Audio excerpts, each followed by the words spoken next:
man. You gotta be prepared for that shit. Because anybody that comes to the gym, throws 500-600 pounds on the squat bar, you know, fucking rack pulling 7-8 plates, squatting, you know, deadlifting, benching, anything. You gotta be a little fucking crooked in the head to do this shit. And I don't think people realize how mentally prepared you have to be. So when you get ready to go to the fucking gym every day, you better have that feeling in your gut of butterflies, because that means that mentally you know you're gonna push yourself to fucking exponential limits in the gym, and that's what you fucking need to do. So warm up fucking your joints, but warm the fuck up here too.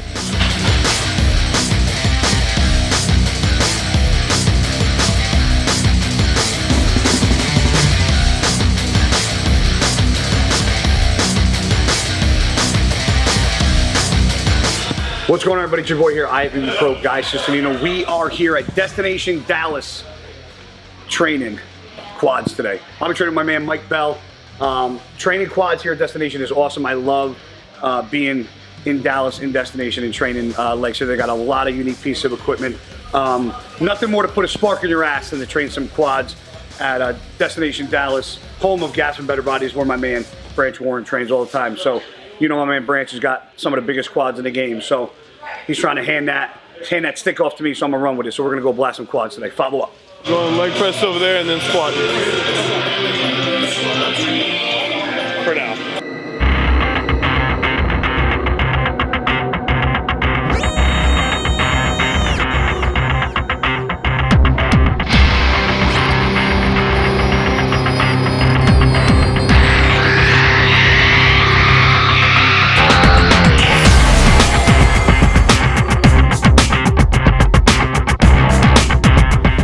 So a lot of people thought because I had shoulder surgery, I was still training legs because I was able to utilize leg training, but I couldn't do upper body. Fact is, I didn't. The reason why I didn't do legs is because my legs are actually one of my biggest body parts, and they grow substantially faster than everything else. So I actually didn't train my legs. And now that I'm back, I'm training my legs just like I do every other body part. Even though they're one of my best body parts, doesn't mean I train them any less, train them any less harder. I go balls to the wall when I train my quads. You know, just like I tell people, Phil, he still trains his arms. He's got some of the craziest arms in the business. So just because you got a great body part doesn't mean you should neglect it. So we're gonna train quads as if they're my arms. We're gonna get it. Come on, Mike! Come on, push. Come on! Yeah, come on! Yeah! Yep. So before I train legs, I was actually having this conversation today, but when you're training legs, you know, people always like to say, well, how many warm-up sets you do? How do you warm up your, you know, your quads? But I feel like in every body part that you guys train, mentally warming yourself up for the workout is probably more important than warming yourself up physically, because if you're not mentally prepared, train legs, even now, 36 years old, you know, been training like a fucking animal forever, been a professional IFBB pro since 2008. I still get anxious to train legs because I know I'm gonna endure fucking torture. Same thing with back. And if you don't have those feelings going into the gym, and anxious like, because I know I'm gonna fucking press heavy, I know I'm gonna squat heavy, I know I'm gonna do heavy rack pulls.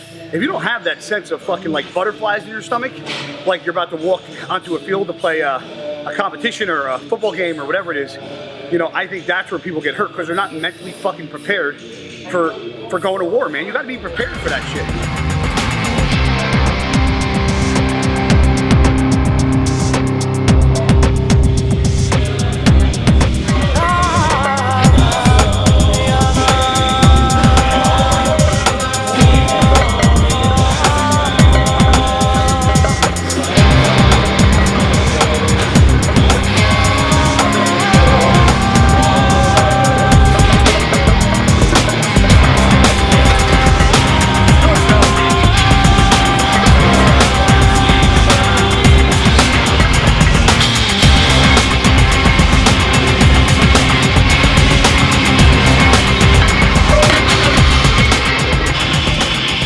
One word that I can describe squatting, or in the least amount of words as possible, is gut check.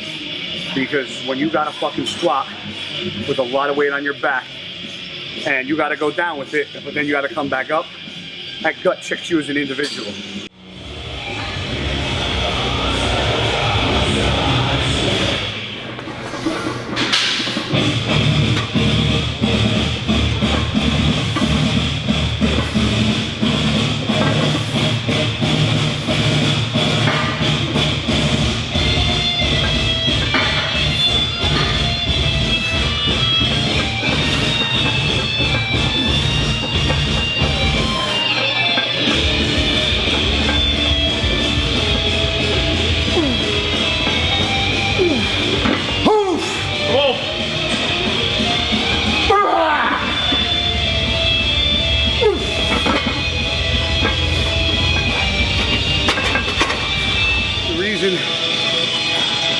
I wear knee wraps because of an injury.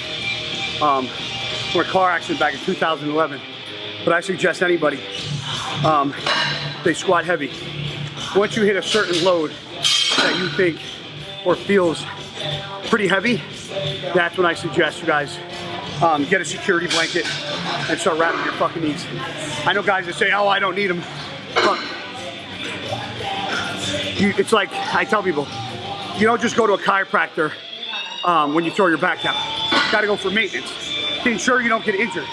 And that's what these types of wraps do. They're specifically designed to keep your kneecap from moving in the wrong direction, from helping protect the load from squatting, give you a little extra cushion and elasticity on the drive up from the squat. So it's almost like a protective barrier. So if you don't have fucking knee wraps, you just think you're some tough guy. Once you blow out your knee, you're gonna realize you fucking need them. So I suggest, while you still got good knees, grab yourself a pair of these fucking knee wraps. Fucking do the trick.